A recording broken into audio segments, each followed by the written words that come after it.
ಒಂದು ಹೊಸ ರೀತಿಯ ದೋಸೆ ರೆಸಿಪಿನ ಮಾಡಿ ತೋರಿಸ್ತಾ ಇದ್ದೀನಿ. ಇದಕ್ಕೆ ಹಿಟ್ಟನ್ನ ಫಾರ್ಮೆಂಟೇಷನ್ ಮಾಡೋ ಅಗತ್ಯ ಇಲ್ಲ, ದಿಢೀರಂತ ನೀವು ಮಾಡ್ಕೋಬಹುದು. ಅಕ್ಕಿ ಒಂದನ್ನ 4 ತಾಸು ನೆನೆಸ್ಕೊಂಡ್ಬಿಟ್ರೆ ಆಯಿತು, ನಿಮಗೆ ಈ ದೋಸೆ ತಕ್ಷಣ ರೆಡಿ ಆಗಿಬಿಡುತ್ತೆ. ನೋಡಿದ್ರಲ್ವಾ ಫ್ರೆಂಡ್ಸ್, ದೋಸೆ ತುಂಬಾನೇ ಚೆನ್ನಾಗಿ ಕಾಣಿಸ್ತಾ ಇದೆ. ಈ ದೋಸೆನ ಹೇಗೆ ಮಾಡೋದು, ಏನೇನು ಐಟಮ್ಸ್ ಹಾಕಬೇಕು ಅಂತ ನೋಡ್ಬಿಡೋಣ. ನೋಡಿ, ಒಂದು 4 ಚಮಚದಷ್ಟು ತೆಳು ಅವಲಕ್ಕಿನ ನೆನೆಸಿ ಹಾಕ್ತಾ ಇದ್ದೀನಿ.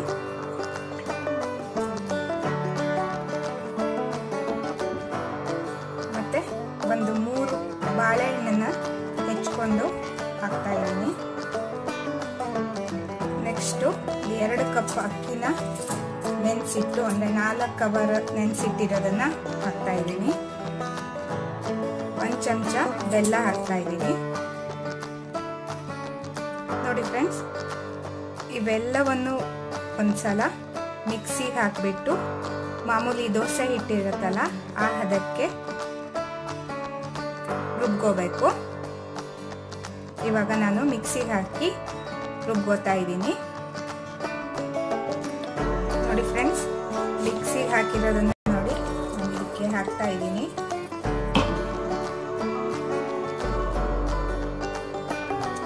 ನೆಕ್ಸ್ಟ್ ನೋಡಿ, ನಾನು ಇದಕ್ಕೊಂದು 1/2ರಿಂದ 3/4 ಚಮಚದಷ್ಟು ಉಪ್ಪು ಹಾಕ್ತಾ ಇದ್ದೀನಿ. ರುಚಿಗೆ ತಕ್ಕಷ್ಟು ಎಷ್ಟು ಬೇಕು ಅಂತ ನೋಡಿಕೊಂಡು ನೀವು ಹಾಕ್ಬೋದು. ನೋಡಿ, ಚೆನ್ನಾಗಿ ಮಿಕ್ಸ್ ಮಾಡಬೇಕು. ಹಿಟ್ಟು ಸ್ವಲ್ಪ ದೋಸೆ ಹಿಟ್ಟಿಗಿಂತ ದಪ್ಪನೇ ಇದೆ.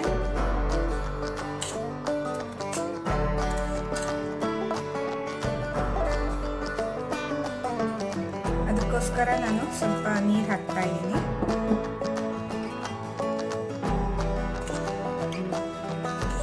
ನೋಡಿ ಫ್ರೆಂಡ್ಸ್, ಈ ದೋಸೆ ಹಿಟ್ಟಿಗೆ ಫಾರ್ಮೆಂಟೇಷನ್ ಆಗಬೇಕು ಅಂತ ಏನಿಲ್ಲ. ನೀವು ದಿಢೀರನೇ ದೋಸೆ ಮಾಡ್ಬೋದು. ಅಕ್ಕಿ ಒಂದು ನೆನೆಸ್ಕೊಂಡ್ಬಿಟ್ರೆ ಮತ್ತು ಬಾಳೆಹಣ್ಣಿದ್ರೆ ಬೇಗನೆ ಆಗೋಗ್ಬಿಡತ್ತೆ. ನೋಡಿ, ಇವಾಗ ಹಿಟ್ಟು ಪರ್ಫೆಕ್ಟಾಗಿ ರೆಡಿಯಾಗಿದೆ. ನೋಡಿ ಫ್ರೆಂಡ್ಸ್, ನಾನಿವಾಗ ದೋಸೆ ಕಾವಲಿನ ಬಿಸಿಗಿಟ್ಟಿದ್ದೀನಿ. ಇವಾಗ ದೋಸೆ ಮಾಡ್ತಾ ಇದ್ದೀನಿ.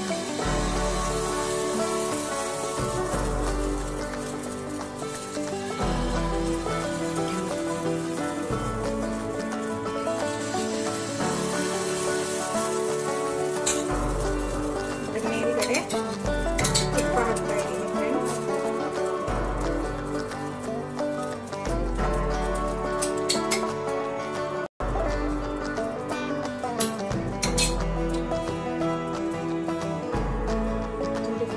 ಇವಾಗ ಒಂದು ಸೈಡು ನೀಟಾಗಿ ಬೆಂದಿದೆ.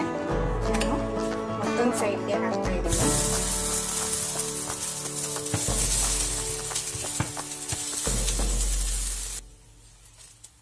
ನೋಡಿ, ನಾನು ಮತ್ತೆ ಸ್ಟ್ರೈಟ್ ಮಾಡ್ತಾ ಇದ್ದೀನಿ.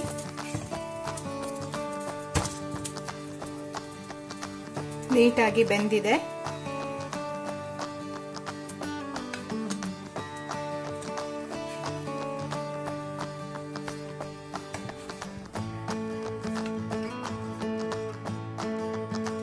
ನೋಡಿ ಫ್ರೆಂಡ್ಸ್, ನಾನು ಈ ದೋಸೆನ ಮಾವಿನಕಾಯಿ ಚಟ್ನಿ ಮತ್ತು ತುಪ್ಪದ ಜೊತೆ ಸರ್ವ್ ಮಾಡ್ತಾ ಇದ್ದೀನಿ.